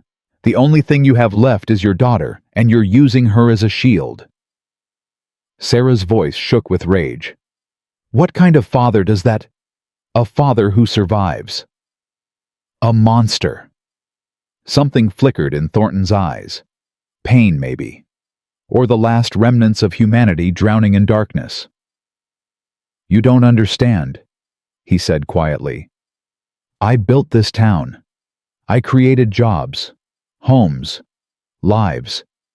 Everything these people have, they have because of me. And everything they've lost because of you too. That's the cost of progress. Some people have to be sacrificed so others can thrive. Who gave you the right to decide who lives and dies? I gave myself that right, because I'm the only one strong enough to make the hard choices." Sarah stared at him. In that moment she understood. Thornton wasn't evil because he didn't care about people. He was evil because he genuinely believed his cruelty was justified, necessary, even noble. "You're wrong," she said softly. "Strength isn't about controlling others. It's about lifting them up. It's about building communities, not empires. It's about seeing every life as precious, not expendable. Pretty words. They won't save you. Maybe not, but they'll outlive you." Thornton's gun hand trembled. For a moment Sarah thought he might actually shoot. Then Grace moved. She threw her elbow back into her father's stomach hard. He doubled over, his grip loosening. She twisted away, falling to the ground as Sam rushed forward to grab her. Jacob tackled Thornton before he could recover. The gun went flying. Deputies swarmed, and Marcus Thornton, the man who had controlled Copper Creek for 20 years, was face down in the dirt with federal marshals standing over him. "It's over," Porter said. "Get him up." They dragged Thornton to his feet. His expensive suit was ruined, his silver hair wild, his face twisted with fury. "This isn't over," he snarled. "I have lawyers, connections. You can't—" "I have your confession," Porter interrupted, "written in your own hand, describing how you murdered a federal inspector 15 years ago." He smiled. "Your connections won't help you with that." The fight went out of Thornton. His shoulders sagged, his face crumpled. "Grace," he whispered, looking at his daughter. "I did it for you. Everything I did for you." Grace stared back at him with eyes full of grief and rage and something that might have been pity. "No, Father. You did it for yourself. You always did." They took him away. Sarah watched the carriage disappear into the darkness, carrying the man who had nearly destroyed her to face justice at last. Jacob's arms wrapped around her from behind. "It's over," he said. "Is it the worst of it? Tomorrow we start rebuilding." Sarah leaned back against him, exhaustion finally catching up. Her body ached. Her mind buzzed with everything that had happened. But underneath it all, she felt something she hadn't felt in a very long time. Hope. "Rebuilding sounds good," she said quietly. "But first, I need to sleep for about a week." Jacob laughed. "Fair enough. Let's go home." Home. The word felt strange on her ears. She'd never had a real home, not since Boston, and even that had been taken from her. But standing in Jacob's arms, surrounded by the people who had fought beside her, Sarah realized something. Home wasn't a place. Home was the people who loved you. The people who stood with you when everything fell apart. And for the first time in her life, Sarah Mercer had found exactly that. The morning after Thornton's arrest, Sarah woke to a sound she didn't recognize. Silence. No shouting. No threats. No fear pressing down like a physical weight. Just the quiet of a summer morning on Jacob's ranch. She lay still for a moment, letting the reality sink in. Thornton was gone. The evidence was in federal hands. The nightmare was over. Then why did her chest still feel so tight? A knock on her door made her sit up. "Sarah, you awake?" "Coming." She dressed quickly and found Jacob in the kitchen, coffee already brewing. His face was drawn, exhausted. "You didn't sleep," she said. "Couldn't. Too much thinking." "About what?" He handed her a cup. "About what comes next. Thornton's gone, but the damage he did, it's going to take years to fix. The water supply. That's just the start. Half the town worked for his mine. Now they're unemployed. The businesses he controlled are in chaos. People are scared." Jacob shook his head. "We won the battle, Sarah. But winning the war is going to be a lot harder." Sarah sipped her coffee, letting his words settle. He was right. Removing Thornton was only the first step. Building something better in his absence, that was the real challenge. "Then we start today," she said.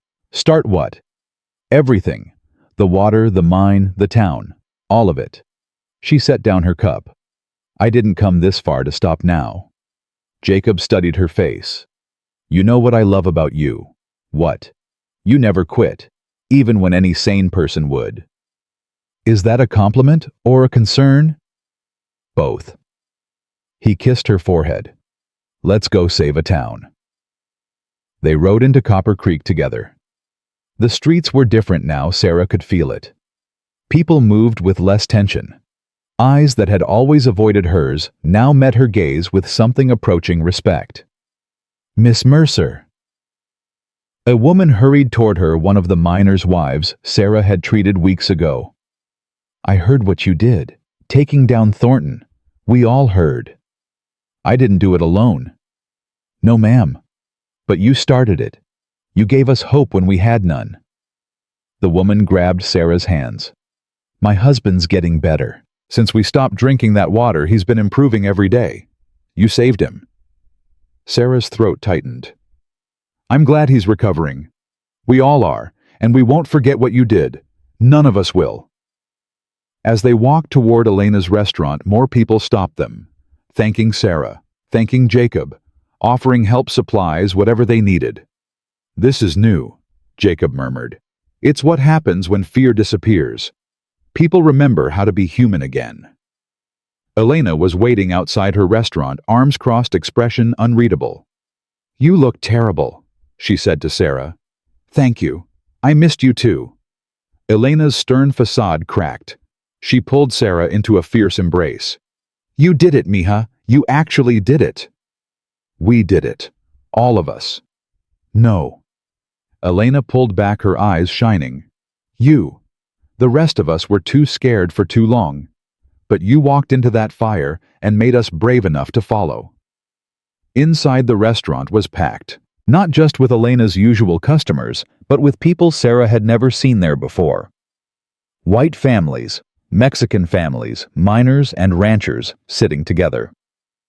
"When did this happen?" Sarah asked. "This morning. Word spread about what Grace did, how she stood up to her own father." Elena's voice dropped. People started thinking, if Thornton's daughter could be brave, what excuse did the rest of us have? Sarah looked around the crowded room, saw conversations happening between people who'd never spoken before, saw walls crumbling that had stood for decades. "It's a start," she said. "It's more than that. It's a miracle." Dr. Abbott arrived an hour later, looking more alive than Sarah had ever seen him. His hands were steady. His eyes were clear. "The federal inspector wants to meet with us," he announced. "Porter has questions about the water contamination. He wants our help documenting everything for the official investigation. Our help." "Apparently you've made an impression, Miss Mercer. Porter called you the most stubborn woman he's ever met." "I believe it was a compliment. Coming from a federal inspector, I'll take it." They spent the afternoon at the abandoned church, which had become an impromptu command center. Porter had set up a makeshift office, his deputies coming and going with updates. Thornton talked, Porter said when Sarah arrived. Not much, but enough. He confirmed the water contamination was deliberate. The mining waste was supposed to be contained, but it cost money. Money he didn't want to spend on people he considered expendable. The East Side residents. Exactly. He calculated that their lives weren't worth the expense of proper disposal. Porter's jaw tightened. In 30 years as an inspector, I've seen a lot of evil. But this is something else. What happens now? Federal trial. The evidence you gathered is more than enough for a conviction.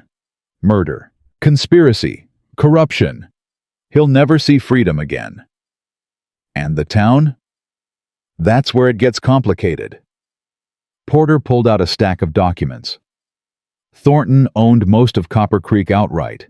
His properties, his businesses, his mine, they're all in legal limbo until the courts decide what happens to them.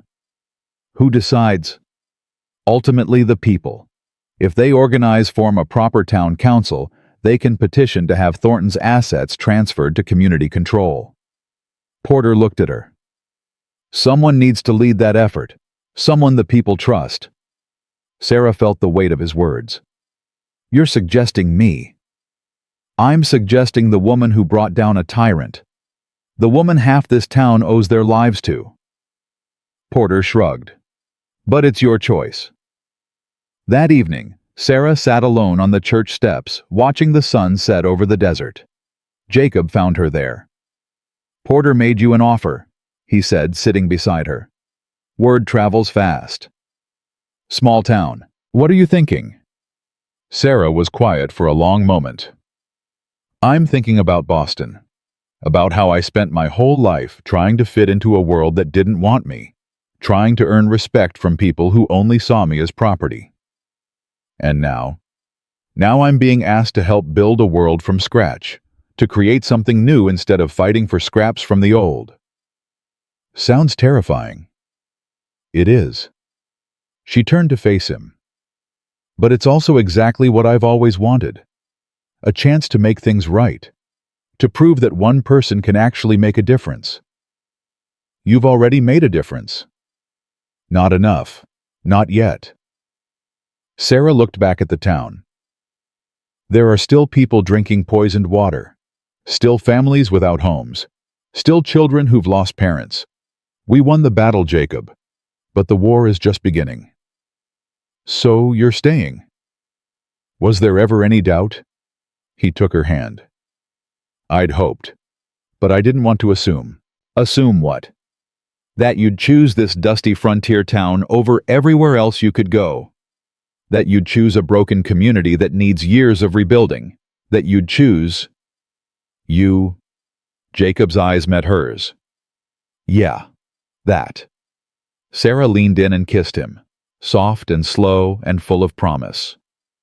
I choose all of it, she whispered. The town, the work, the rebuilding, and especially you. You sure I'm a lot of trouble? So am I. We'll be trouble together. He laughed a real laugh, free and warm. God help Copper Creek. The next morning brought the first town meeting since Thornton's arrest. The church was packed, every seat taken, people standing in the aisles and crowding the doorway.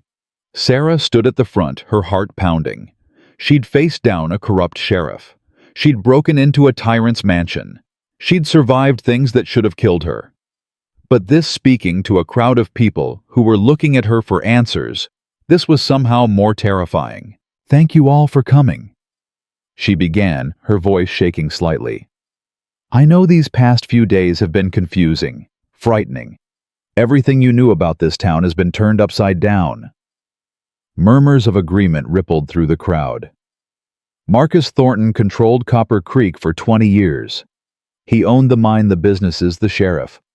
He decided who prospered and who suffered. And now he's gone. Good riddance, someone shouted. Yes, good riddance, but his absence creates a problem. Sarah took a breath. All the systems that kept this town running, the jobs, the commerce, the leadership, they were built on his foundation. A rotten foundation, but a foundation nonetheless. We need to build something new. How? Maria stood in the crowd holding Miguel's hand. We've never run anything ourselves. Thornton made all the decisions. That's exactly why we have to learn. Sarah looked around the room. Not one person making all the decisions. All of us. Together. A real town council elected by the people. A sheriff who answers to the law, not to money. Schools where every child can learn. Water that doesn't poison anyone. That sounds like a dream, someone called out. It does, but so did bringing down Thornton, and we did that. So did stopping people from getting sick, and we did that too. Sarah's voice grew stronger. Dreams become reality when people work together. When they stop being afraid. When they decide that the world they want is worth fighting for. Silence. Then Elena stood. I'm in. Whatever you need from me, you have it. Dr. Abbott rose next. Same here. My skills, my time, whatever helps. Sam Pritchard stepped forward. I'll run for sheriff, the real way. Let the people decide if they want me. One by one, people stood, pledging support, offering resources, committing to a future none of them could fully imagine. By the time the meeting ended, Sarah had a list of volunteers longer than her arm. Teachers for a new school, workers to dig a clean well, families willing to share resources with those who had lost everything. You did it, Jacob said afterward, finding her in the chaos. We're just getting started. Still, you gave them hope. That's worth something. Sarah looked around at the people planning, organizing, becoming a community, instead of just a collection of individuals. It's worth everything, she said. The next week was a blur of activity. Elena's restaurant became the unofficial town hall, filled from dawn to dark with people making plans. Sarah barely slept, moving from meeting to meeting, solving problems she'd never imagined she'd face. Water distribution, while the new well was being dug. Temporary housing for families displaced by Thornton's violence. Medical care for those still recovering from the poisoning. Employment for miners who'd lost their jobs when the mine was shut down. You need to rest, Jacob told her on the 5th night, finding her still working by candlelight. I can't. There's too much. Sarah. He took the papers from her hands. You're no good to anyone if you collapse. But the families will still be there tomorrow. You've built something amazing. Now let other people help carry the weight. She wanted to argue, but exhaustion won. Okay, she whispered, but only for a few hours. A few hours is a start. He led her to the small bedroom she'd been using since the chaos began. She was asleep before her head hit the pillow. When she woke, it was morning, and Jacob was sitting by the window watching her with an expression she couldn't quite read. What? She asked, pushing herself up. Just thinking. About what? About how different my life was a month ago, before you came. He turned to face her fully. I was building a ranch, working hard, keeping my head down, trying not to make waves. And now I'm part of something bigger, something that matters. He crossed to the bed and sat beside her. You changed everything, Sarah. Not just the town, me. I didn't change you. I just gave you permission to be who you already were. Maybe, but I wouldn't have found that without you. He took her hand.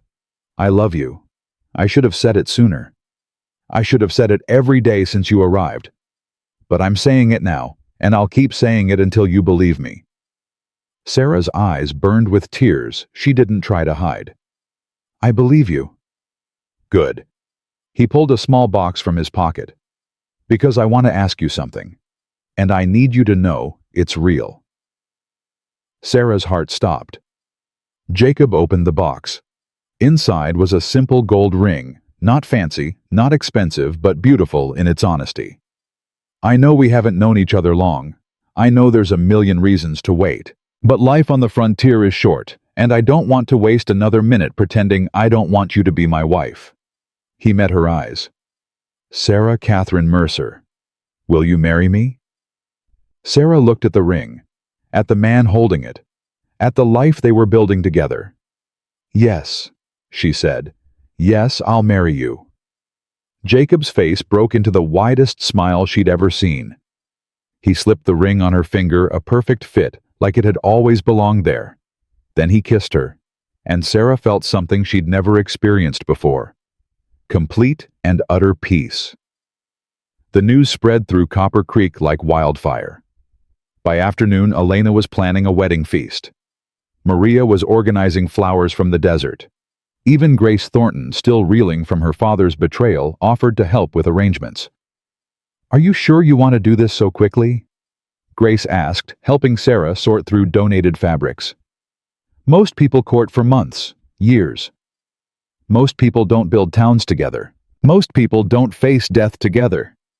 Sarah smiled. "Jacob and I have lived a lifetime in the past few weeks. Waiting seems pointless." "My father would have said you were being impractical." "Your father was wrong about most things." Grace flinched, then nodded slowly. "Yes, he was." "I'm sorry. That was harsh." "No, it was honest." Grace set down the fabric she'd been holding. "I'm still trying to understand how I didn't see it, how I defended him for so long. He was your father. You wanted to believe the best in him. I wanted to believe I wasn't complicit, that if I didn't know, I wasn't responsible." Grace's voice cracked. "But I did know.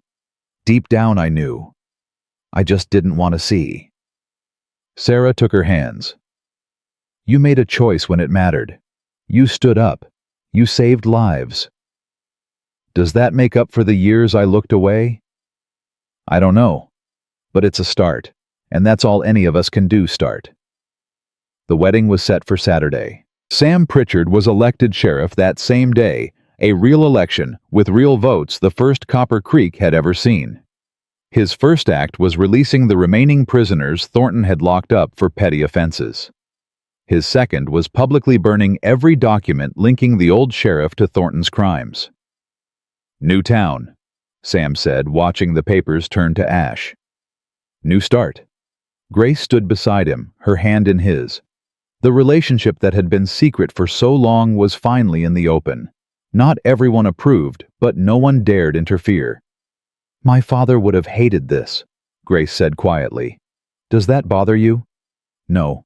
It gives me hope." She looked up at Sam. "If everything he hated turns out to be good, maybe I can trust my own judgment after all." The day before the wedding, Sarah visited the east side of town. The new well was almost complete, clean water flowing from a source far from the contaminated mine. Families who'd been drinking poison for months were finally recovering. Miguel ran up to her, healthier than she'd ever seen him. Miss Sarah, look." He held up a paper covered in shaky letters, his name written over and over in different sizes. "I learned to write, Mama taught me. She said you showed her how." Sarah knelt down to his level. "That's beautiful, Miguel. You're a fast learner. Will you teach me more when you start the school? I will teach you everything I know." Miguel threw his arms around her neck. "Thank you for making my mama happy, for making everyone happy." Sarah hugged him back, tears streaming down her face. This was why she'd stayed. This was why she'd fought. Not for revenge, not for justice. For moments like this. Maria approached as Miguel ran off to show his friends. "He talks about you all the time," Maria said. "The lady who saved him. The lady who fought the monster." "I didn't fight him alone." "No, but you started it. You gave us courage." Maria pulled something from her pocket, a small carved wooden cross. "This was my husband's. He made it himself. I want you to have it." "Maria, I can't."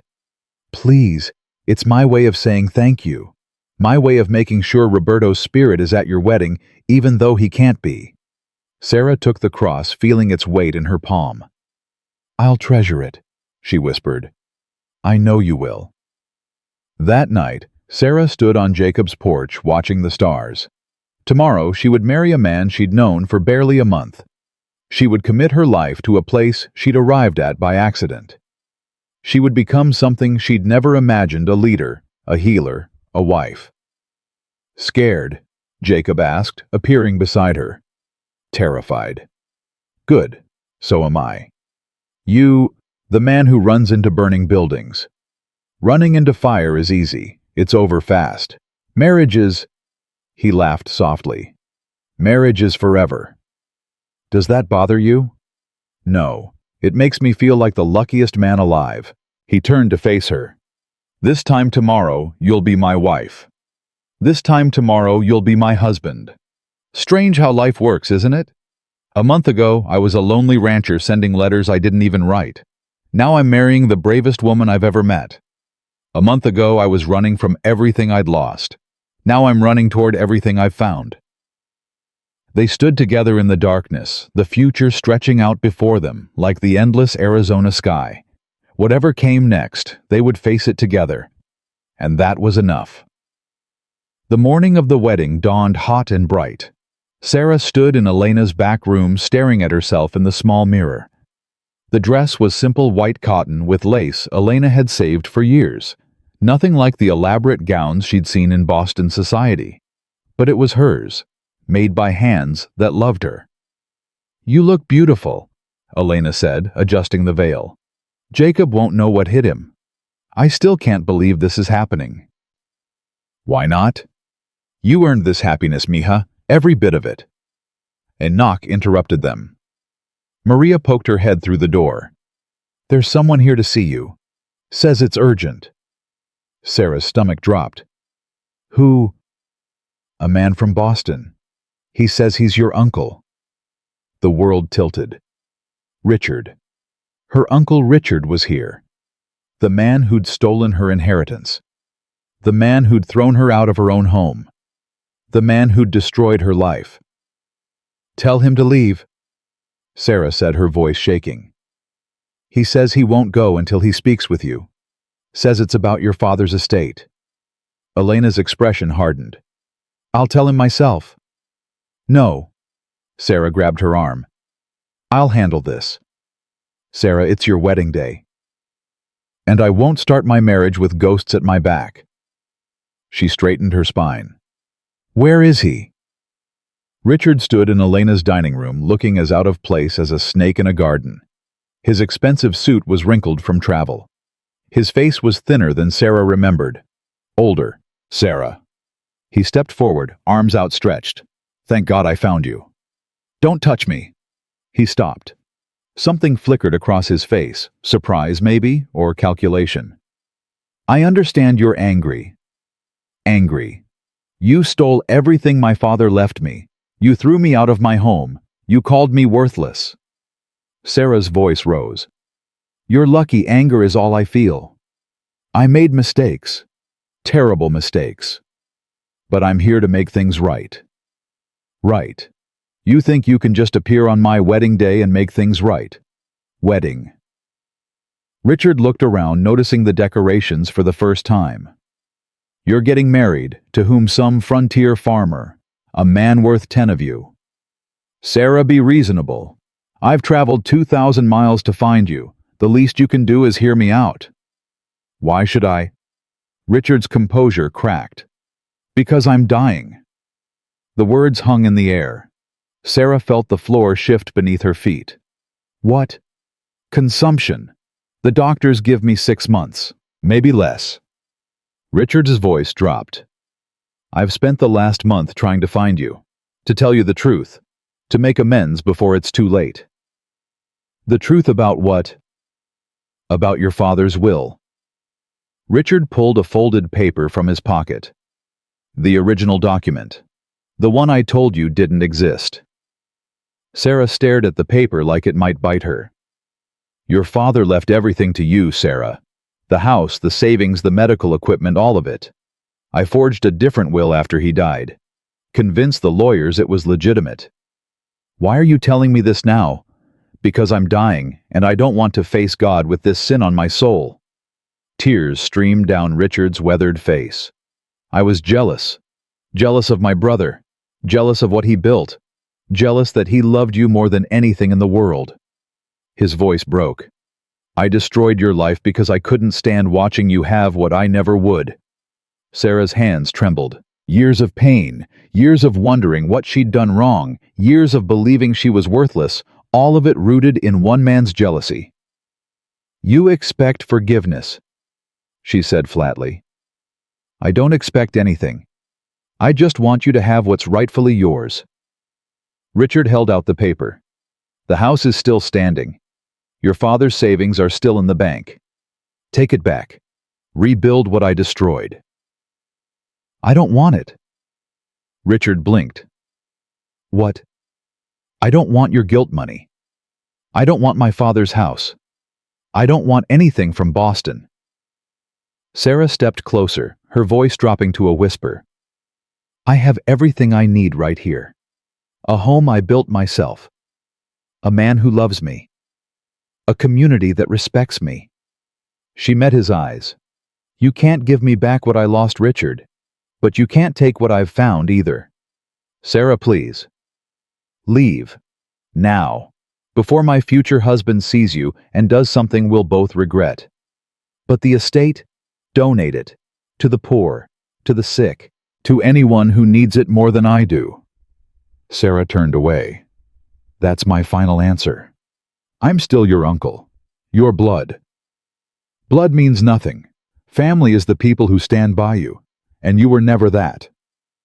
She walked out of the room without looking back. Elena was waiting in the hallway, her face pale with worry. What happened? The past tried to catch up with me. Sarah took a deep breath. But I left it behind where it belongs. Are you okay? I will be. Sarah looked down at her wedding dress, at the ring on her finger, at the future waiting for her just beyond the church doors. I have a wedding to get to. The church was packed. Sarah stood at the back, hidden behind a curtain, watching the guests file in. Miners and ranchers, Mexican families and white families. Dr. Abbott, sober and steady. Sam Pritchard in his sheriff's badge. Grace Thornton seated beside him, holding his hand. And at the altar, Jacob. He stood with his back straight and his hands clasped, looking more nervous than Sarah had ever seen him. His dark hair was combed. His shirt was clean. He looked like a man about to receive the greatest gift of his life. The music started, a simple fiddle tune played by one of Elena's sons. Sarah stepped through the curtain. Every head turned. Gasps rippled through the crowd. But Sarah only saw Jacob, his eyes widening, his breath catching, his whole face transforming with something that looked like wonder. She walked toward him slowly, savoring each step.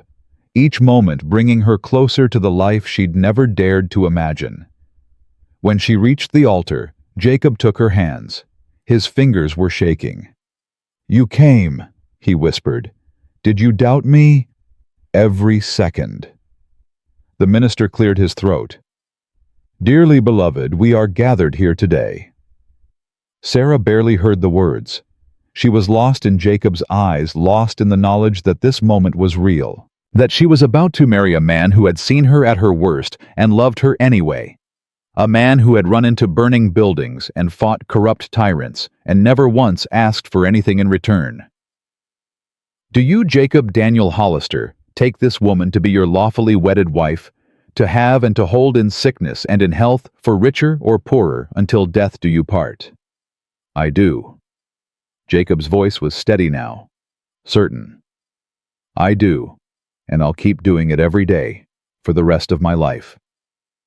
And do you, Sarah Catherine Mercer, take this man to be your lawfully wedded husband?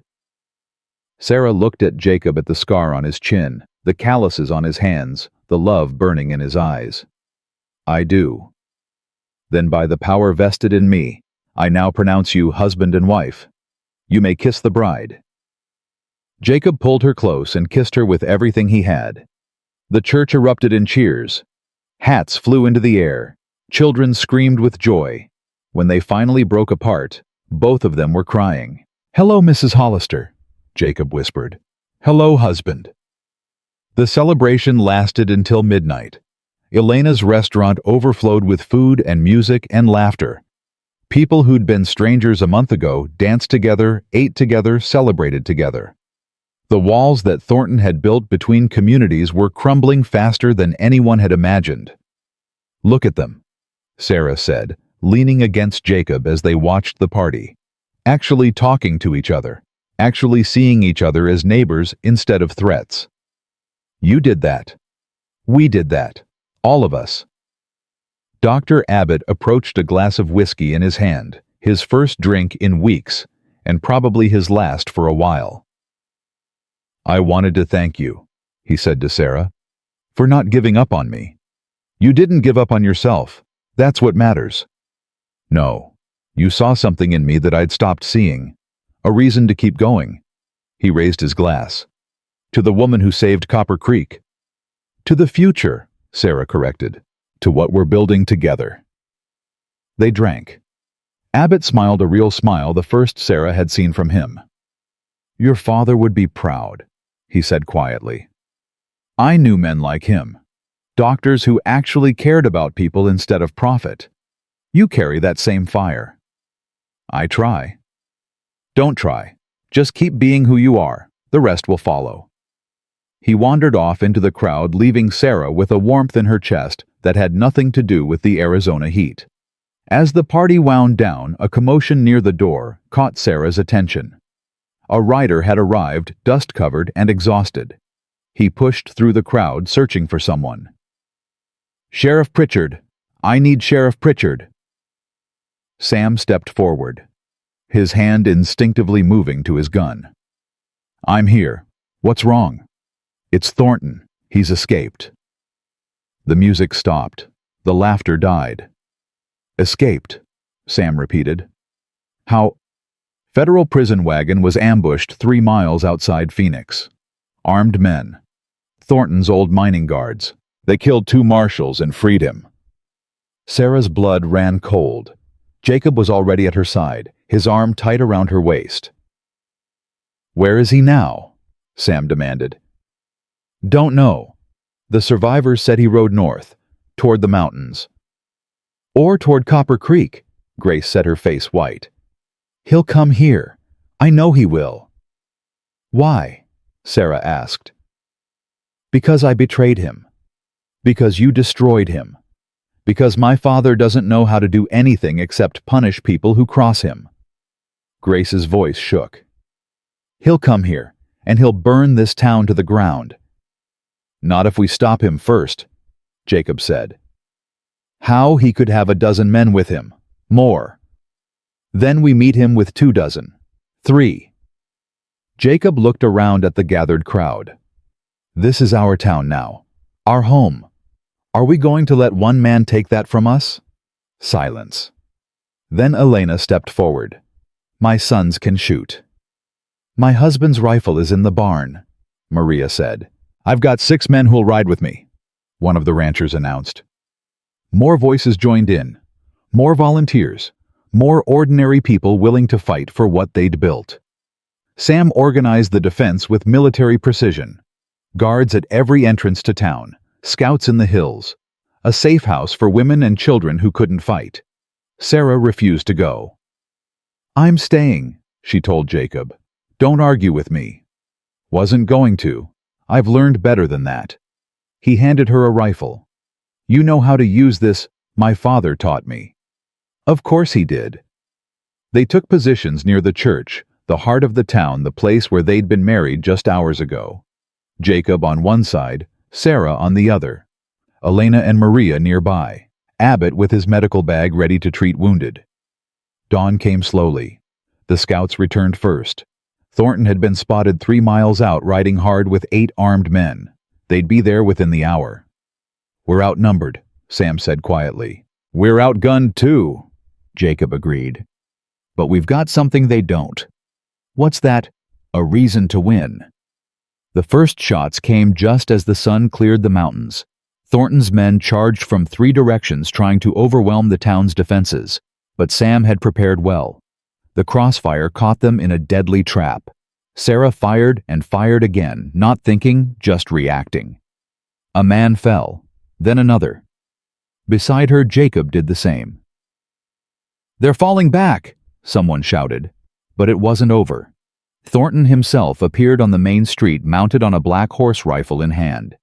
He looked like death itself, wild-eyed, desperate, driven by pure hatred.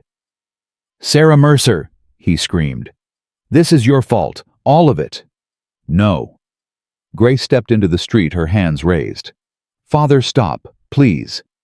Thornton's rifle swung toward his daughter. "You betrayed me. My own blood betrayed me. I saved you from yourself, from becoming something worse than you already were." Grace's voice cracked. "I love you, Father. Despite everything, I love you. But I won't let you destroy more lives." "Love." Thornton laughed, a horrible, broken sound. "You don't know what love is. Love is power, control, making sure no one can ever hurt you." "That's not love. That's fear." "Same thing." "No, Father, it's not." Grace took a step forward. "Love is what Sam feels for me, even knowing who my father is. Love is what this town feels for Sarah, even though she's a stranger. Love is sacrifice. Love is courage. Love is standing up for what's right, even when it costs you everything." Thornton's rifle wavered. "I could have given you the world," he said quietly. "You gave me a prison. A beautiful prison, but a prison nonetheless." Grace's tears fell freely. "Let me go, Father. Let yourself go. Turn yourself in. Face what you've done. And spend the rest of my life in a cell. Spend the rest of your life becoming someone worth saving." For a long moment, nobody moved. Thornton's finger rested on the trigger. Grace stood exposed, vulnerable, waiting. Then Thornton lowered his rifle. "I can't," he whispered. "I can't become someone else. This is all I am." "That's not true." "It is." He looked at his daughter one last time, looked at her with something that might have been love buried beneath decades of corruption and cruelty. "I'm sorry, Grace, for everything." He turned the rifle on himself. "No." The shot echoed through the silent street. Thornton fell from his horse dead before he hit the ground. Grace screamed a sound of pure anguish that tore through Sarah's heart. Sam was there in an instant, pulling her away, holding her as she collapsed. The remaining gunmen scattered, fleeing into the desert. They were captured within hours, but Sarah barely noticed. She was too busy watching Grace cry over the body of a father who had never deserved her love, but had received it anyway. "Why?" Grace sobbed. "Why couldn't he just stop?" Sarah knelt beside her. "Because some wounds are too deep to heal. Some darkness is too thick to escape." "I wanted to save him." "You did save him. At the end, he saw what he'd become. He made a choice." Sarah took her hand. "It was the wrong choice, but it was his to make. I'll never understand him." "You don't have to. You just have to keep living. Keep building. Keep being the person he couldn't be." Grace looked up, her face ravaged by grief. "How?" "One day at a time, with people who love you."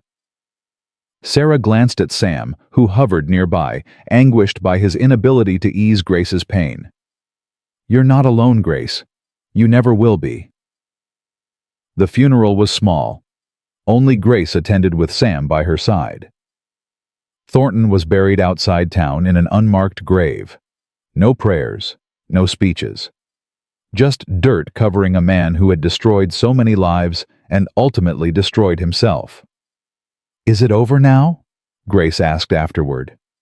"The danger is over," Sarah said. "The healing is just beginning." 3 months passed. The new well was completed, flowing with clean water that saved dozens of lives.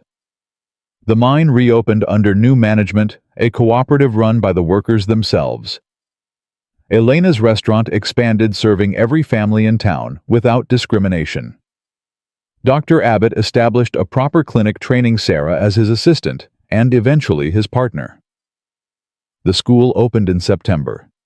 Sarah stood before a classroom of 30 children, Mexican and white miners' kids and ranchers' kids, rich and poor.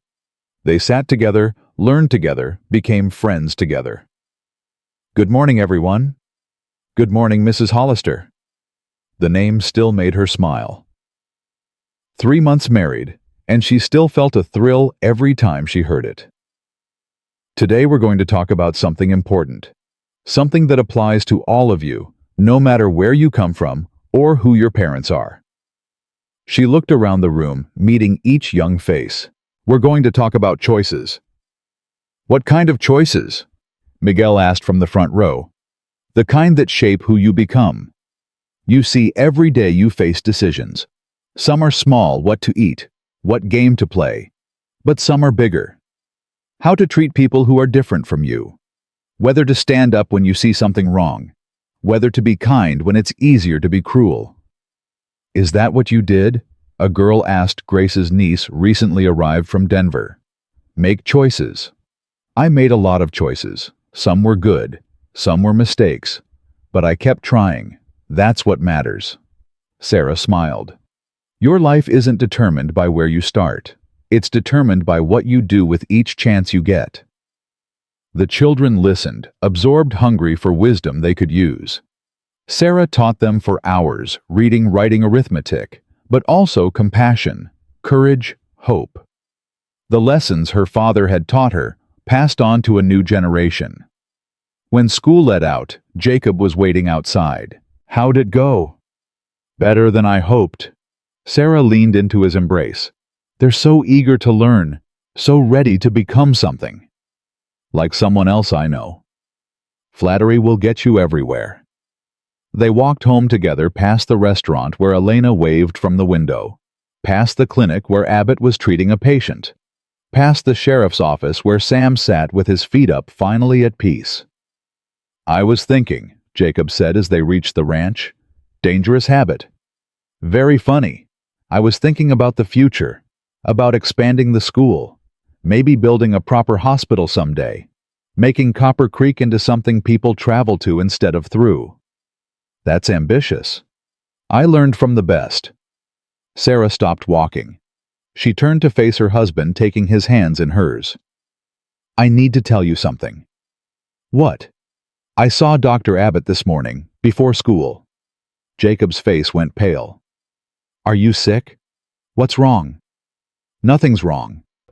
Sarah smiled the widest smile she'd ever smiled. "I'm pregnant, Jacob. We're going to have a baby." Time stopped. Jacob stared at her, his mouth open, his eyes filling with tears he didn't try to hide. "A baby," he whispered. "Due in spring." "A baby. Our baby." "Yes." He swept her into his arms, spinning her around, laughing and crying at the same time. "I'm going to be a father." "You're going to be a wonderful father." "I don't know anything about babies." "Neither do I. We'll learn together, like we learn everything."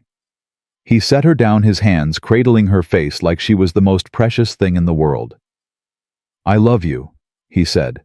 "I love you. I love you. I love you." "I know." She kissed him softly. "I love you too, more than I ever thought possible." That evening they sat on the porch watching the sunset. The same porch where Sarah had stood on her first night, terrified and alone. So much had changed, so much had grown. "Do you ever think about what would have happened?" Jacob asked. "If you'd gotten back on that stagecoach, gone back to Boston?" "Sometimes." "Do you regret staying?" Sarah looked at her husband, at the ring on her finger, at the life growing inside her, at the town they'd built together from ashes and hope. "Not for 1 second," she said. "Every moment of pain, every struggle, every fight, it all led here. To you, to us, to everything we're creating. Even the hard parts, especially the hard parts. They made us who we are." Jacob pulled her close, and they watched the sun sink below the mountains. The sky turned gold, then purple, then filled with stars. "What do you want to name the baby?" he asked. "If it's a girl, Catherine, after my mother. And if it's a boy, Daniel, after your father." Jacob's breath caught. You'd do that? Name our son after a man you never met. Your father raised a man worth loving. That tells me everything I need to know. They sat in comfortable silence, the future stretching out before them like the endless Arizona sky. Sarah thought about the woman she'd been a year ago, frightened, desperate, running from everything she'd lost. That woman had stepped off a stagecoach expecting nothing, hoping for survival, prepared for disappointment. Instead, she'd found a family, a purpose, a home. Not because it was given to her, because she'd built it herself. The same determination that had kept her alive in Boston had carried her through every challenge in Copper Creek. The same stubborn refusal to quit that her father had admired had transformed her from a victim into a leader. She hadn't been rescued. She'd rescued herself. And in doing so, she'd helped rescue an entire town. Happy, Jacob murmured against her hair. More than I have words for. Good. That's all I ever wanted. Sarah smiled into the darkness, one hand on her stomach, the other wrapped in her husband's. She had arrived in Copper Creek as a mail-order bride with nothing but a single carpetbag and a broken heart. She would stay as a wife, a mother, a healer, and a builder of communities, not because she had nowhere else to go, because there was nowhere else she wanted to be. The woman who had collapsed in the dust on her first day in Arizona now stood taller than she ever had in Boston. The woman who had been called worthless by her own blood had proven herself invaluable to strangers who became family. Sarah Catherine Mercer Hollister had finally found her place in the world, and nothing, no fire, no flood, no corrupt tyrant would ever take it from her again. Because the frontier didn't break strong women, it made them stronger.